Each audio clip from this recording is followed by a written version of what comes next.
ഒഡീഷയിൽ ക്രിസ്ത്യൻ പാസ്റ്റർക്കു നേരെ തീവ്ര ഹിന്ദുത്വ സംഘടനയുടെ നേതൃത്വത്തിലുണ്ടായ ആക്രമണത്തിൽ പ്രതിഷേധം രേഖപ്പെടുത്തി സീറോ മലബാർ സഭ.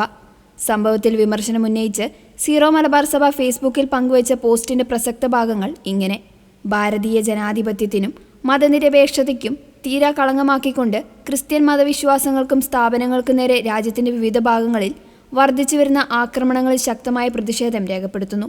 ഒറീസയിലെ പാസ്റ്റർ വിപിൻ ബിഹാരി നായിക്കിനെ ക്രൂരമായി മർദ്ദിക്കുകയും നിർബന്ധിച്ച് ചാണകം തീറ്റിക്കുകയും ചെയ്ത അതിനീചമായ സംഭവം പരിഷ്കൃത സമൂഹത്തിന് ആകെ നാണക്കേടാണ്. വ്യക്തി സ്വാതന്ത്ര്യത്തിൻ്റെയും മനുഷ്യാവകാശങ്ങളുടെയും നഗ്നമായ ലംഘനമാണ്.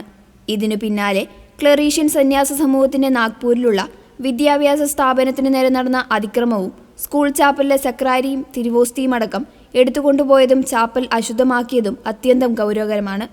വിദ്യ പകർന്നു നൽകുന്ന പാവനമായ ഇടങ്ങളായ കത്തോലിക്ക സ്കൂളുകൾ തകർക്കുന്നതും വൈദികരെയും കന്യാസ്ത്രീകളെയും ഭീഷണിപ്പെടുത്തുന്നതും ഗുണ്ടാരാജിന് തുല്യമാണ്. ഭയമില്ലാതെ ജീവിക്കുവാനും ഇഷ്ടമുള്ള മതത്തിൽ വിശ്വസിക്കാനുമുള്ള ഓരോ പൗരൻ്റെയും അവകാശത്തെ സംരക്ഷിക്കാൻ കഴിയാത്ത വിധം ഈ രാജ്യത്തെ നിയമ സംവിധാനം ദുർബലമായി പോയിരിക്കുന്നു എന്നത് ഖേദകരമാണ്.